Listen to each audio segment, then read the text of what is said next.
Hey guys, welcome back and if you are new here then welcome to my channel. कैसे हो आप सब? My name is Parul and मैं यहाँ पे कंटेंट बनाती हूँ वेट लॉस से रिलेटेड, हेल्दी लाइफस्टाइल से रिलेटेड, पेरेंटिंग से रिलेटेड एंड बहुत सारे डिफरेंट काइंड की रेसिपीज़ मैं आप लोगों के साथ शेयर करती हूँ। सो इस चैनल पे आपको बहुत सारी चीज़ें देखने को वीडियो को स्टार्ट करने से पहले, Q&A को स्टार्ट करने से पहले मैं आपके साथ शेयर करना चाहती हूँ 2 फुटवेयर जो कि मैंने अमेज़ॉन से मंगाए हैं। तो मैंने सोचा अलग से हॉल करने से बेटर है, 2 ही फुटवेयर हैं, 2 पेयर्स हैं, तो मैं आपको इसी वीडियो में दिखा देती हूँ सो दैट अगर आप लेना चाहो तो ले सकते हो। एंड मैंने मंगाई हैं ये बहुत ही ब्यूटीफुल सी बो वाली स्लीपर्स। तो मुझे इस तरह की स्लीपर्स काफ़ी अच्छी लग रही है आजकल, बो वाली, इसमें इस तरह की छोटी छोटी बो बनी हुई होती है, ब्लैक कलर की हैं, इतनी हील्स आपको मिल जाती हैं, बहुत लाइट वेट है एंड सुपर अफोर्डेबल भी हैं। तो आप इस तरह की स्लीपर्स ले सकते हो, लिंक मैं आपको डिस्क्रिप्शन बॉक्स में डाल दूँगी। स्लीपर जो मैंने बाय की है वो है ये स्लीपर ब्राउन कलर की। ये बहुत ही अच्छा कलर है, बहुत ही अच्छा डिज़ाइन है इनका एंड इस तरह की वेज हील्स आपको इसमें मिल जाती हैं और काफ़ी अच्छी स्लीपर है, काफ़ी अफोर्डेबल है। इनका लिंक भी आपको डिस्क्रिप्शन बॉक्स में मिल जाएगा, तो आप चेकआउट कर सकते हो। एंड गाइस, जब भी आप स्लीपर्स को अगर बाय करोगे ना, या अगर आप बाय करना चाहते हो ऑनलाइन स्लीपर्स, तो उसमें ना आप हमेशा अपना एक साइज़ बड़ा ऑर्डर करना, क्योंकि नॉर्मली जो साइज़ हमारा हम ब्रांड में खरीदते हैं ना, तो अगर आप कोई लोकल स्लीपर्स खरीदते हो तो उसमें हमारे साइज़ थोड़ा सा अलग हो जाता है। तो इसीलिए अगर आपको 6 नंबर आता है तो आप 7 नंबर लो, अगर आपको 7 आता है तो आप 8 नंबर लो। इस तरह से आप एक साइज बड़ा बाय करना। स्लीपर मैंने बाय की हैं अमेज़ॉन से, लिंक आपको दोनों के डिस्क्रिप्शन बॉक्स में मिल जाएंगे। चलिए अब हम शुरू करते हैं अपना Q&A वीडियो। सबसे पहला क्वेश्चन जो मुझसे बहुत सारे लोगों ने, जो स्टोरी वाली वीडियो थी ना, उस पर पूछा था, जो कि what is your age at the time of conceiving. आपने कौन सी एज में कंसीव किया? येस, बहुत सारे लोगों को ये कन्फ्यूजन होती है कि 30+ में आप कंसीव नहीं कर सकते। बहुत सारे लोगों को इस बात की टेंशन होती है कि अरे अब हम 30 के होने वाले हैं, हम कंसीव नहीं कर पाएंगे, या हम पता नहीं हमें कंसीव होगा या नहीं होगा। सो गाइज, ऐसा बिल्कुल भी नहीं है, आप 30 के बाद भी कंसीव कर सकते हो। एंड मैंने जब कंसीव किया था तब मेरी एज थी 31, मतलब मैं 30+ थी एंड डिलीवरी होते होते मैं 32 हो गई थी। तो इसीलिए, एंड मैंने देखे हैं बहुत सारे लोग जो 35 में कंसीव करते हैं, यार 40 में भी लोग कंसीव करते हैं, तो वो मैटर ही नहीं करता, एज डजेंट मैटर।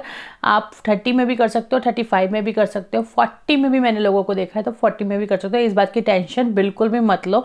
जैसा कि मैंने अपनी लास्ट Q&A वीडियो में आप लोगों को बताया था ना, कि सबसे बड़ा जो रीज़न है वो है स्ट्रेस। उसको ही सबसे पहले कम करना है, उसको ही ख़त्म करना है, तभी कुछ और बेनिफिट्स आपको मिल पाएंगे। सो पहले क्वेश्चन का आंसर कुछ ज़्यादा बड़ा दे दिया मैंने, मैं क्या करूं। मेरी पहले ना मैं टीचर थी, मतलब मैं पढ़ाती थी बच्चों को, तो मेरी ना वही पढ़ाने वाली वो टीचर ना अंदर से निकल के आ जाती है समझाते हुए। सो थोड़ा सा अगर आपको लगे, मुझे किसी ने कमेंट भी किया था कि आप सीधे सीधे बता दिया करो ना, आप इतनी बातें करके क्यों बताते हो। यार, हर किसी का समझाने का एक तरीका होता है। मैं जब समझाने बैठती हूँ ना, बताने बैठती हूँ, तो एक पूरे तरीके से समझाती हूँ, ऐसा मेरा नेचर है। कुछ लोग टू द पॉइंट बताते हैं, बट ठीक है, मैं कोशिश करूँगी आगे से कि मैं ज़्यादा बातें ना करूँ, सिर्फ क्वेश्चन के आंसर दूं। ओके गाइस, तो ये क्वेश्चन था व्हाट इज़ योर एज, तो मेरी एज थी 31। ओके, सो सेकंड क्वेश्चन ये था कि what to eat for healthy eggs. आपने कंसीव करने के लिए कौन सी डाइट ली है? तो गाइस, मैंने एज सच कोई स्पेसिफिक बहुत एक्स्ट्रा ऑर्डिनरी डाइट नहीं ली थी। सिंपल हेल्दी खाना, घर का खाना, जंक मैंने कम कर दिया था बहुत, और सिर्फ हेल्दी फूड ही मैं खाती थी, फ्रूट्स ज़्यादा खाती थी और घर का खाना खाती थी। तो बेसिकली मैंने एक हेल्दी लाइफस्टाइल मेंटेन किया था उस टाइम पे। सैलड बहुत सारी खाती थी, और जो मतलब मैं थोड़ा गूगल कर लेती थी कि हेल्दी एग्स के लिए कौन कौन सी वेजिटेबल्स खानी चाहिए, तो वो थोड़ा गूगल करके बस ऐसे ही बस मैं देख के खा लिया करती थी। तो मैंने ब्रोकली बहुत खाई उस टाइम पे, मैंने बीट रूट बहुत खाया उस टाइम पे, सैलड बहुत खाई उस टाइम पे। तो मतलब बेसिकली एक हेल्दी ईटिंग आपको फॉलो करनी है। लेकिन ये तो सिर्फ आपके हेल्दी लाइफस्टाइल के लिए हो गया है ना, लेकिन अगर कुछ इस तरह की इंटरनल प्रॉब्लम है तो डेफिनेटली वो तो डॉक्टर से कंसल्ट करने के बाद ही ठीक हो सकती है। अगर कोई इंटरनल प्रॉब्लम होती है ना कंसीविंग के लिए, तो वो तो डॉक्टर से कंसल्ट करने के बाद ही ठीक होती है। बट अगर आप अनहेल्दी लाइफस्टाइल में हो ना, तो उसे भी ठीक करना इक्वली इम्पोर्टेंट। क्वेश्चन जो मुझसे पूछा है, बहुत सारे लोगों ने मुझसे ये क्वेश्चन पूछा है कि दी आप अपनी रिपोर्ट शेयर कर दो, या दी आप हमें वो वाली मेडिसिन बताओ जो आपको डॉक्टर ने सजेस्ट करी थी, हेल्दी जो आपके एग्स हेल्दी हो जाए उसके लिए वो मेडिसिन। तो गाइज, मैं आपको यही कहूँगी कि आप ज़रूरी नहीं है कि जो मुझे प्रॉब्लम है वही सेम प्रॉब्लम आपको हो सकता है आपको कुछ कम प्रॉब्लम हो, या हो सकता है आपको मुझसे थोड़ी ज़्यादा प्रॉब्लम हो, ज़्यादा इश्यूज़ हों। तो डॉक्टर आपको चेक करने के बाद ही उस हिसाब से कंसल्ट करे, मतलब डॉक्टर आपको चेक करने के बाद ही मेडिसिन देगा, ना तो मैं आपको बताऊंगी कि आपको क्या मेडिसिन खानी है या खानी चाहिए, because I am not a doctor. मैं जस्ट आपके साथ अपने एक्सपीरियंसेस शेयर कर रही हूँ, मैं कोई डॉक्टर नहीं हूँ। दूसरा, अगर हो सकता है मुझे बहुत थोड़ी सी प्रॉब्लम थी, मुझे कोई बहुत बड़े इश्यूज़ नहीं थे, और ऐसे ही आपको हो सकता है थोड़ी से इश्यूज़ हो, या हो सकता है कोई बड़ी प्रॉब्लम भी हो सकती है, तो वो आप डॉक्टर से ही कंसल्ट करो पहले। मैं अपनी मेडिसिन आप लोगों के साथ शेयर नहीं कर सकती, या आप मेरे से पूछ के मेडिसिन नहीं खा सकते, या मैं कहूँगी XYZ आप किसी से भी पूछ के मेडिसिन बिल्कुल मत खाओ, आप सीधे डॉक्टर से कंसल्ट करो। एंड किसी ने मुझसे क्वेश्चन किया था, यहाँ पे ना मैं नाम डिस्प्ले नहीं कर रही हूँ कि किस किस ने पूछा था, ऑब्वियसली जिसका क्वेश्चन होगा उसे समझ में आ जाएगा कि ये मेरे क्वेश्चन का आंसर है। मुझसे पूछा था कि प्रेगनेंसी के फर्स्ट मंथ से लेके आपका क्या कोर्स था मेडिसिन का, और 4th मंथ तक क्या था।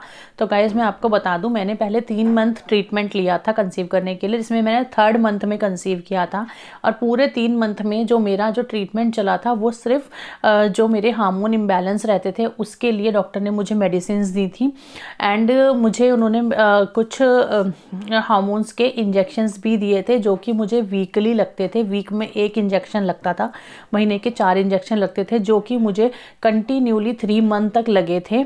एंड वो बस इतना ही मेरा ट्रीटमेंट था, क्योंकि मुझे बहुत ज़्यादा इश्यूज़ नहीं थे, तो इसीलिए मेरा ट्रीटमेंट भी बहुत ज़्यादा लंबा नहीं था, और मैंने जल्दी कंसीव कर लिया ट्रीटमेंट के ड्यूरिंग, मतलब तो इसी सिंपल मेरा 3 मंथ्स का यही ट्रीटमेंट था। 3 मंथ्स के बाद डॉक्टर ने मुझे कहा था कि नाउ एवरीथिंग इज़ फाइन, सब कुछ बिल्कुल ठीक है, आप अपने किसी भी नियर बाय डॉक्टर से कंसल्ट करके आप वहाँ पे आगे का अपना जो नॉर्मल प्रेगनेंसी का ट्रीटमेंट होता है, नॉर्मल दवाइयाँ होती हैं, अल्ट्रासाउंड्स होते हैं, उन्हें आप कंटिन्यू कर सकते हो, और आप कहीं से भी अपनी डिलीवरी करा सकते हो जो भी आपके नियर बाय हो। सो डॉक्टर ने मुझे बस यही सजेस्ट किया था। क्वेश्चन पूछा है कि क्या मैं अकेले रहती हूँ? मैं अकेले नहीं रहती हूँ। अकेले क्यों रहूँगी यार, मेरी फैमिली है, मेरे हस्बैंड है, बच्चा है, तो मैं अकेले नहीं रहती हूँ, फैमिली है। कुछ लोगों का ये भी क्वेश्चन था कि सेकंड बेबी कब होगा आपका, या आप कब सेकंड बेबी प्लान कर रहे हो, या कुछ लोगों ने व्यूवर से भी पूछा है कि भाई मैं अगर मुझे सेकंड बेबी करना है तो क्या मुझे करना चाहिए या नहीं करना चाहिए। तो देखो, अगर मैं अपनी बात करूँ ना, तो आई रियली डोंट नो, मुझे बिल्कुल अभी कोई आइडिया नहीं है, ना ही मेरे माइंड में ऐसा कुछ है सेकंड बेबी का, क्योंकि बच्चे को पालना, उसको बड़ा करना is not a easy task. मतलब इतना ये कोई बच्चों का खेल नहीं है, मैं कहूँगी। मतलब पता नहीं हमारे पेरेंट्स कैसे कर लेते थे इतने सारे बच्चे, कि 3 बच्चे, मतलब हम खुद 3 भाई बहन हैं, और मैंने देखे बहुत सारे लोगों के 4 भाई बहन होते हैं, 5 होते हैं। पेरेंट्स सच में यार हैट्स ऑफ टू देम। मतलब पॉसिबल ही नहीं है कि इतने सारे बच्चों को पालना, बहुत सारी चीज़ें होती हैं। तो अभी मेरे माइंड में सेकंड बेबी का कोई थॉट नहीं है, और आई डोंट नो मैं करूँगी या नहीं करूँगी, मैं एक ही बेबी रखूँगी। मुझे अभी तक तो ऐसा लगता है कि मैं एक ही रखूँ। इन फ्यूचर अगर मेरा माइंडसेट चेंज हो जाएगा तो मैं कह नहीं सकती हूँ। तो अगर मैं सोचने के ऊपर बताऊँ तो मुझे लगता है कि 2 बेबी होने चाहिए, मुझे ऐसा लगता है 2 बच्चे होने चाहिए। अगर मैं सिर्फ ये बच्चों के हिसाब से सोचूं तो मुझे लगता है 2 बच्चे होने चाहिए। अगर मैं ये सोचूं कि बहुत सारी चीज़ें डिपेंड करती हैं, देखो 2 बच्चों पे भी थोड़ी खटखट खटपट पटपट पटपट आवाज़ आ रही होगी, थोड़ा काम चल रहा है घर में, तो प्लीज़ इग्नोर कर देना उसको। हाँ, तो मैं कह रही थी कि मेरे हिसाब से मुझे लगता है 2 बच्चे होने चाहिए, बट मुझे ये भी लगता है कि बच्चों में बहुत लंबा गैप भी नहीं होना चाहिए। लाइक एक बच्चा आपका 10 साल का और एक बच्चा आपका 1 साल का, तब आप कर रहे हो तो वो एक डिफरेंस बहुत लंबा हो जाता है, गैप। तो आई थिंक बच्चे अगर आप 2 कर रहे हो तो उनमें ज़्यादा एज डिफरेंस नहीं होना चाहिए, आप 1-1 साल में कर लो तो, या फिर आपके ट्विंस हो जाएं तो बिल्कुल बेस्ट है। बच्चे, आई नो ट्विंस को संभालना बहुत मुश्किल होता है, मेरे काफ़ी सारे नोन हैं जिनको ट्विंस हुए हैं और उनकी हालतें बहुत ख़राब हुई हैं। सो मतलब अगर 2 बच्चों के बारे में बात हो रही है तो मेरे हिसाब से बच्चे 2 होने चाहिए, लेकिन बहुत लंबे गैप में नहीं होने चाहिए।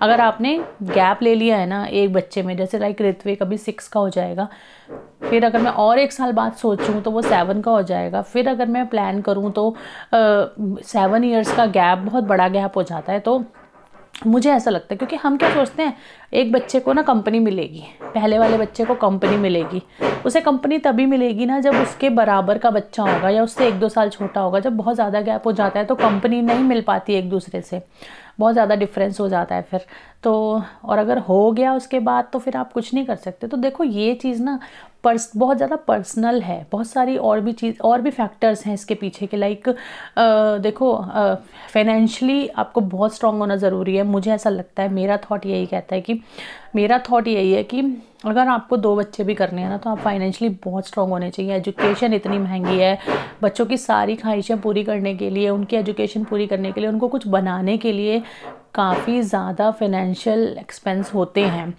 तो बात सिर्फ बच्चों को पैदा करने की नहीं है, उनको पढ़ाने की, उनके एजुकेशन की, और उनको एक अच्छा लाइफस्टाइल देने की बहुत सारी और भी फैक्टर्स होते हैं इस चीज़ के बारे में सोचने में। तो अगर मैं सोचूँ ना, अगर मेरा थॉट ये कहता है कि मैं एक ही बच्चे को अफोर्ड कर सकती हूँ, फाइनेंशियली एक ही बच्चे को अफोर्ड कर सकती हूँ, हाँ, लेकिन अगर इन फ्यूचर हो गया तो देखते हैं, अभी कुछ नहीं कह सकते। तो ये एक पर्सनल डिसीजन होता है हस्बैंड वाइफ का, ये एक म्यूचुअल डिसीजन होता है कि आप दूसरा बच्चा करोगे या नहीं करोगे, क्योंकि वो ही डिसाइड करेंगे दोनों कि हमें कैसे आगे बच्चे को पालना है, हमें आगे किस तरह से अपने एक्सपेंसेस को मैनेज करना है। क्योंकि स्कूल्स एजुकेशन इतनी ज़्यादा महंगी है कि बस आप एक बच्चे में ही पागल हो जाओगे, तो 2 में तो पता नहीं क्या होगा। मेरा थॉट यही कहता है। और अगर आप फाइनेंशियली बहुत ज़्यादा स्ट्रॉन्ग हैं, आपको कोई प्रॉब्लम नहीं है, आपको लगता है कि हम 2 बच्चों का खर्चा बहुत आराम से उठा सकते हैं, तो 2 बच्चे करो, मैं तो यही कहूँगी। और अगर आपको लगता है कि नहीं, जैसे मुझे लगता है कि मैं सिर्फ एक ही बच्चे का खर्चा अफोर्ड कर सकती हूँ, तो मैं एक के बारे में अभी तक सोचती हूँ। आगे अगर चीज़ें बदलेंगी तब देखेंगे। तो आई गेस इस क्वेश्चन का आंसर मैंने बहुत लंबा कर दिया। तो इसका आंसर सीधा सीधा यही है कि ये एक पर्सनल डिसीजन है, क्योंकि इसके पीछे बहुत सारे फैक्टर्स होते हैं। तो ये एक पर्सनल डिसीजन होता है हर किसी का कि उसे सेकंड बेबी करना चाहिए या नहीं। एंड मैं अभी बिल्कुल भी नहीं करने वाली। क्वेश्चन था कि क्या आप ज़्यादा चाय पीते थे इस वजह से आपको कंसीव नहीं हो रहा था, तो ऐसा कुछ भी नहीं है गाइस। ज़्यादा चाय पीने से, कोल्ड ड्रिंक पीने से और ये सारी चीज़ों से क्या होता है कि हमारा एक अनहेल्दी लाइफस्टाइल हो जाता है, जिसका असर हमारी बॉडी पे पड़ता है और फिर उसका असर बाकी की चीज़ों पे पड़ता है। तो आप ये कह सकते हो कि इन सब से हमारी बॉडी पे जो गलत असर पड़ता है ना, उससे बहुत सारी चीज़ें आगे ख़राब होती हैं। लेकिन जस्ट बिकॉज कि आप चाय पीते हो उससे कंसीव नहीं होगा, ये कोई बात ही नहीं है। सो ऐसा कुछ भी। एक पेरेंट का ये भी क्वेश्चन आया था कि मेरा बच्चा बिल्कुल पढ़ाई नहीं करता और वो पढ़ते टाइम बिल्कुल फोकस नहीं है उसका है, और वो मतलब हमेशा खेलना चाहता है, पढ़ना नहीं चाहता। तो देखो क्या होता है कि एक रूटीन मेंटेन करना बहुत इंपॉर्टेंट होता है शुरू से ही पढ़ाई के लिए। मैं अगर कहूँ ऋत्विक है, अगर उसका 3-4 दिन मैं ब्रेक करा दूँ और होमवर्क नहीं करवाऊँ या उसे बिल्कुल भी एक बार भी पढ़ने के लिए नहीं बिठाऊँ, तो फिर 5वें दिन क्या होता है ना, उसका मन उस चीज़ में लगता ही नहीं है। तो रूटीन मेंटेन करना ज़रूरी है। अब एक ही टाइम पे आप डेली उसे लेके बैठोगे ना, तो डेफिनेटली उसे समझ में आ जाएगा कि ये मेरा पढ़ाई का टाइम है और मुझे इस टाइम बैठना ही है। तो आप ये कर सकते हो। दूसरा, अगर आपका बच्चा नहीं पढ़ रहा तो कई बार ये भी रीज़न होता है कि बच्चा होमवर्क कर रहा है और मम्मी अपने फ़ोन में लगी हुई हैं, इंस्टाग्राम देख रही हैं या यूट्यूब देख रही हैं। मैंने बहुत सारे पेरेंट्स साथ देखा और बच्चे को बोलती रहती हैं, पढ़ ले, कर जल्दी कर ले। मैंने देखा है खुद, इसलिए मैं इस तरह से बोल के दिखा रही हूँ। देखा है बहुत सारे पेरेंट्स को, और खुद फ़ोन में लगे रहती है। बच्चा बिल्कुल भी फोकस नहीं करेगा इस ऐसे टाइम पे। मैं जब ऋत्विक को पढ़ाती हूँ, फ़ोन टीवी सब दूर रख देती हूँ और उसको पढ़ाते समय में बस को उसकी पढ़ाई में मुझे भी फोकस करना पड़ता है, और तभी मैं उसको पढ़ा पाती हूँ और तभी ही वो पढ़ पाता है। तो ये भी एक बहुत ज़रूरी चीज़ है। दूसरी चीज़, आप बच्चे को थोड़ा सा आपको डराना भी पड़ेगा, लाइक बोलना पड़ेगा कि अगर आप होमवर्क नहीं करोगे तो आज टीवी नहीं चलेगा। And you have to strict on your words के अगर होमवर्क नहीं किया तो भाई टीवी नहीं चलेगा, एंड आपको उस पर स्ट्रिक्ट रहना होगा। आपको टीवी नहीं चलाना या उसकी कोई भी पसंद की चीज़ नहीं करने देना। तभी वो समझेगा आपके वर्ड्स की वैल्यूज़ को, तभी समझेगा। अगर आपने कहा टीवी नहीं देखने दूंगी और उसने नहीं पढ़ाई करी फिर भी आपने देखने दिया, तो आपकी बात की भी कोई वैल्यू नहीं रहेगी और वो भी वैल्यू नहीं करेगा। सो बस यही है इसका आंसर कि आपको भी फोकस होना पड़ेगा, तभी वो फोकस करेगा। बहुत सारे लोग जो मेरे वीडियोस देखते हैं वो ये बोलते हैं कि ऋत्विक या आपका बच्चा सारी चीज़ें कैसे खा लेता है। आप उसे जो भी खाना खिला रहे होते हो, दाल तो वो खा लेता है, छोले राजमा तो खा लेता है, वो जो भी चीज़ आप बना के देते हो, सूप बना के देते हो वो पी लेता है, मतलब वो सारी चीज़ें कैसे खा लेता है। हमारे बच्चे बहुत पिकी ईटर्स, हमारे बच्चे बहुत चूज़ी हैं, नहीं खाते। तो ये चीज़ भी मैं कहूँगी कि आपको स्टार्टिंग से ही डेवलप करनी होगी। लाइक मैंने ऋत्विक को स्टार्टिंग से ही चीज़ें डेवलप की हैं। मैंने कभी उसको ऐसा नहीं करके दिया कि अच्छा ये नहीं खाएगा, ये बना है तो मैं तेरे लिए कुछ और बना देती हूँ। समटाइम्स, बहुत ही रेयर, जब मुझे पता है लाइक वो कटहल की सब्ज़ी बच्चे नहीं खाते तो हमारे लिए बनी है तो मैं उसके लिए कुछ और बनाती हूँ। बैंगन नहीं बच्चे पसंद करते हैं तो बैंगन बने तो उसके लिए कुछ और, अदरवाइज़ मोस्टली चीज़ें मैं उसे वही खिलाती हूँ। एंड स्टार्टिंग से ही वो हैबिट डेवलप हो गई है कि उसको आदत है घर के खाने की। तो शुरू से ही मैंने उसे junk food, cold drinks, like वो 6 ईयर्स का हो गया, उसने आज तक कोल्ड ड्रिंक नहीं पी है और अब उसे कोल्ड ड्रिंक पीना पसंद ही नहीं है। अगर जब हम कहीं बाहर जाते हैं तो वो जूस पीना प्रेफर करता है, कोल्ड ड्रिंक नहीं। तो वो जो हैबिट है वो स्टार्टिंग से डेवलप करनी पड़ती है। 5-7 साल बाद आप स्टार्ट करोगे, नहीं करेंगे बच्चे शुरू से ही। अगर आपके छोटे बच्चे हैं और आप ये वीडियो देख रहे हो तो डेफिनेटली आपको स्टार्टिंग से ही हैबिट डेवलप करनी पड़ेगी और इसके पीछे कोई मंत्र नहीं है मतलब कुछ जादू नहीं कर सकते आप भाई। हर चीज़ बच्चों को कराने के लिए बस हैबिट डेवलप करनी पड़ती हैं और वही आप फॉलो करो और उसी से ही आप देखोगे कि बहुत सारा बच्चों में चेंज आपको देखने को मिलेगा। किसी का क्वेश्चन ये था कि मेरा बच्चा बॉटल से ही दूध पीता है, 5 साल का हो गया। मैंने 5 साल का बच्चा बॉटल से दूध नहीं पीना चाहिए यार। 3 साल बस एक लास्ट एज होती है, 3 इयर्स के बाद आपको बच्चे को बॉटल देनी नहीं चाहिए। आई थिंक 2.5 के बाद तो नहीं देनी चाहिए। ऋत्विक को मैंने 2.5 साल के बाद बॉटल छुड़ा दी थी और कैसे बॉटल छुड़ानी है, आप क्या क्या टिप्स फॉलो कर सकते हो, वो वीडियो आप देख सकते हो, उससे आपको बहुत हेल्प मिलेगी। उसका लिंक मैं डिस्क्रिप्शन बॉक्स में दे रही हूँ, आप ज़रूर देखना अगर आप बच्चों की बॉटल छुड़ाना चाहते हो। अच्छा, किसी ने मुझसे ये क्वेश्चन, बहुत सबसे ज़्यादा क्वेश्चन मैंने अपनी लास्ट वाली वीडियो में भी आंसर किया है इस क्वेश्चन का। ये क्वेश्चन बहुत आ रहा है कि आपने कौन से डॉक्टर से ट्रीटमेंट लिया था और कहाँ पे है वो डॉक्टर। मैं कहाँ से बिलोंग करती हूँ? सो गाइज़, मैं बिलोंग करती हूँ गाज़ियाबाद से। मैं वसुंधरा गाज़ियाबाद में रहती हूँ और मैंने जो ट्रीटमेंट लिया था वो लिया था मैंने न्यू लाइफ फर्टिलिटी क्लिनिक है लाजपत नगर में, डॉक्टर दीक्षा, यस डॉक्टर दीक्षा हैं वहाँ पे, उनसे मैंने ट्रीटमेंट लिया था। और उनके साथ एक को डॉक्टर भी कोई हुआ करती थी, मुझे उनका नाम नहीं याद, आई थिंक सुनीता टाइप करके कोई नाम था, सुनीता काइंड ऑफ, पर मुझे उनका नाम नहीं याद। पर जिनसे मैंने फर्स्टली कंसल्ट किया था उनका नाम था डॉक्टर दीक्षा। बहुत ही अच्छी डॉक्टर हैं और मैं ये नहीं कहूँगी कि आप उन्हीं के पास जाके ट्रीटमेंट करो, ऐसे बहुत सारे और भी अच्छे अच्छे डॉक्टर हैं जो आपके नियर बाय होंगे। लाइक आप मेरे वीडियो बहुत दूर दूर से मेरे पास मैसेज आ रहे हैं, इनफैक्ट मेरे पास आउट ऑफ इंडिया से भी मैसेजेस और मेल्स आ रहे हैं। तो गाइस, इतना आप लोगों के लिए पॉसिबल नहीं होगा कि आप यहाँ आके इन डॉक्टर से कंसल्ट करो, अदरवाइज़ ये बाहर भी जाते हैं। अगर आप कंसल्ट कर सकते हो, क्योंकि मैंने देखा था कि वो कुछ टाइम बाहर भी जाया करते थे। तो लेकिन मैं आपको यही कहूँगी कि आप अपने डॉक्टर पे कंसल्ट करो, एक अच्छा डॉक्टर, बहुत अच्छे और भी डॉक्टर हैं, आप अपने नियर बाय में कंसल्ट करो, किसी अच्छे हॉस्पिटल में करना। क्योंकि मैंने देखा है ऐसे IVF वाले या ऐसे इस तरह के ना छोटे छोटे क्लिनिक बहुत सारे खुले हुए हैं जो सिर्फ और सिर्फ लोगों को पागल भी बनाते हैं, क्योंकि लोग इस चीज़ को लेकर थोड़ा इमोशनल होते हैं, पैसे भी पानी की तरह बहाने के लिए तैयार होते हैं, तो लोगों के पैसे भी बहुत ज़्यादा फंस जाते हैं गलत डॉक्टर से कंसल्ट करने में।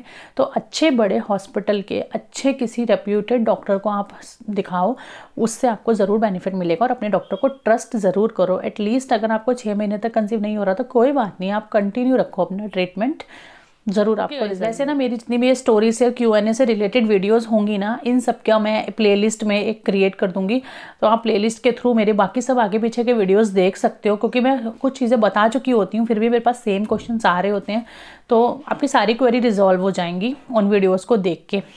ओके गाइज, नेक्स्ट क्वेश्चन मेरे पास आया कि किसी ने बोला है कि मेरी फर्स्ट डिलीवरी हो चुकी है, मेरी बेटी है, अब मैं सेकंड के लिए ट्राई कर रही हूँ तो नहीं कंसीव हो रहा है और मैंने बहुत ट्रीटमेंट ले लिया, बहुत दिखा लिया डॉक्टर को, डॉक्टर कह रहे हैं IVF करवा लो। So dear, it's totally up to you and your family. ये डिसीजन आप खुद और आपकी फैमिली ले सकते हो, मैं इसमें कुछ नहीं बता सकती हूँ कि आपको करवाना चाहिए या नहीं करवाना चाहिए, ये बिल्कुल आप ही का। अच्छा, एक पेरेंट का मेरे पास ये क्वेश्चन आया था कि मेरा बच्चा जो है, छोटा बच्चा है उनका, और वो रात भर जागता है, उन्होंने कहा मैं बहुत परेशान हो चुकी हूँ, और पूरी पूरी रात वो जागता है, सुबह 3 बजे सोता है, 4 बजे सोता है, 5 बजे सोता है, मैं बहुत परेशान हूँ, मैं क्या करूँ। तो डियर उसका सबसे बेटर फंडा यही है, मेरे जो नोन भी अगर किसी की डिलीवरी होती है ना, मैं यही बताती हूँ सबको कि सिर्फ और सिर्फ स्टार्टिंग से ही चीज़ों को करो। लाइक जब डिलीवरी हो गई आपकी तो लोग क्या करते हैं, रात रात भर लाइट जला करके सोते हैं। उससे क्या होता है, जब बच्चे की हैबिट डेवलप हो रही होती है, लाइक न्यू बॉर्न की बात कर रही हूँ मैं, तो बच्चे के माइंड में ये सेट हो जाता है कि रोशनी है तो दिन है, रात अंधेरा है तो रात है। बच्चा धीरे धीरे ये समझने लग जाता है कि अंधेरा है तो मुझे सोना है, रोशनी है तो मुझे उठना है। ये बात उसकी समझ में आ जाती है, क्योंकि आप लाइट जला के रखते हो हमेशा रूम में स्टार्टिंग में। तो बच्चे को भी लगता है कि भाई सब जगे हुए हैं, जगने का ही टाइम है। जब आप लाइट ऑफ करोगे तो वो समझ जाएगा कि सब सो रहे हैं तो ये सोने का ही टाइम है। ये हैबिट आपको बिल्कुल डे 1 जब आपकी डिलीवरी होती है, आप घर पे आते हो, तो शुरू से ही आप मेंटेन करो। ऋत्विक, आप बिलीव नहीं करोगे, जब ऋत्विक हुआ था तो मैं बिल्कुल रूम में अंधेरा कर लेती थी और अंधेरे में ही उसको सुलाती थी अपने साथ, और बाहर एक लाइट जलाती थी जिसकी थोड़ी थोड़ी रोशनी, थोड़ी ज़्यादा रोशनी अंदर आती थी। तो उसकी एक हैबिट डेवलप हो गई थी। उसे पता था कि अंधेरा हुआ तो इट मीन सो जाओ। तो शाम को 7 बजे मैं उसे सुलाती थी ना, 7 बजे ही सो जाता था, और रात भर लाइट बंद रहती थी। रात को बस मैं उसे फीड कराते रहती थी और डायपर वाइपर चेंज कर दिया। और उसके बाद मॉर्निंग में जब रोशनी होती थी और लाइट ऑन होती थी तो वो उठ जाता था। फिर उसे समझ में आता था कि हाँ उठने का टाइम हो गया, सब उठ गए हैं। ये हैबिट उसकी इतनी मेंटेन हो गई कि उसकी आज तक यही हैबिट मेंटेन है। लाइट ऑफ करके ही वो सोता है, उसको रोशनी में बिल्कुल नींद नहीं आती है, और मॉर्निंग में ही वो उठता है।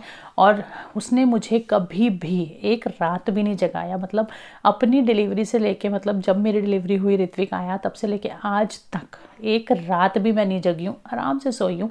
सो जो भी चीज़ें हैं ना, आपको स्टार्टिंग से ही डेवलप करनी होंगी। अगर आपने स्टार्टिंग में सब गड़बड़ कर दी ना, तो वो फिर ठीक करना बहुत मुश्किल होगा। तो इसका आंसर यही है कि अभी भी ज़्यादा देर नहीं हुई है। अगर आपका बच्चा बहुत छोटा है तो आप यही कोशिश करो कि अंधेरे में उसको सुलाओ, मतलब आपके साथ सुलाओ, ऑब्वियसली अकेले तो नहीं, लेकिन रोशनी में उसको उठाओ, सो दैट उसकी समझ में आ जाएगा ये बात कि अंधेरा है। Guys that's it for today. यही था आज का Q&A वीडियो। जो भी क्वेश्चंस आए थे उनके आंसर मैंने दे दिए हैं। तो एक एक क्वेश्चन बहुत सारे लोगों ने पूछा था, तो मैंने यहाँ पे नाम मेंशन नहीं किए। एक ही क्वेश्चन में ऑलमोस्ट सबके आंसर हो गए हैं। ओके गाइस, अगर आप फिर भी मुझसे कुछ पूछना चाहते हो तो आप मुझे कॉमेंट करने की बजाय ना, आप मुझे इंस्टाग्राम पर DM करो। इंडियन मॉम्स मैजिक मेरा इंस्टाग्राम है, लिंक मैंने डिस्क्रिप्शन बॉक्स में दे दिया है, तो आप मुझे फॉलो कर सकते हैं वहाँ पर, एंड आप मुझे DM कर सकते हैं। आपका जो भी क्वेश्चन होगा वहाँ पे मुझे रिप्लाई करना थोड़ा इजी हो जाता है कमेंट्स, क्योंकि डिफरेंट वीडियो के बहुत सारे कमेंट्स आ रहे होते हैं, तो इंस्टेंट मैं वहाँ कई बार मिस हो जाते हैं, तो मैं रिप्लाई नहीं कर पाती हूँ। एंड आई एम सॉरी अगर मैं आपके क्वेश्चन का रिप्लाई नहीं कर पाई, लेकिन मैं नोट डाउन कर लेती हूँ बाद में और फिर सारे आंसर करती हूँ, जैसे मैंने आज किए हैं। आई होप कि मैंने सबके आंसर ले लिए हैं, सबके क्वेश्चन ले लिए हैं आज के Q&A में। और अगर किसी का रह गया तो आप प्लीज़ मुझे इंस्टाग्राम पे DM कर सकते हो। सो या guys that's it for today. यही था आज का वीडियो, एंड मेरी वेट लॉस की जर्नी कंटिन्यू है और मैं डाल रही हूँ वीडियो कंटिन्यूली, आपको मिल जाएंगे। 1-2 दिन से नहीं डाले हैं, उसका रीज़न मैं आपको ब्लॉग में बताऊँगी। सो या guys that's it, I will see you in my next video. Video को लाइक करिए, चैनल को सब्सक्राइब करिए और अच्छे वीडियोज़ देखने के लिए। सो या बाय।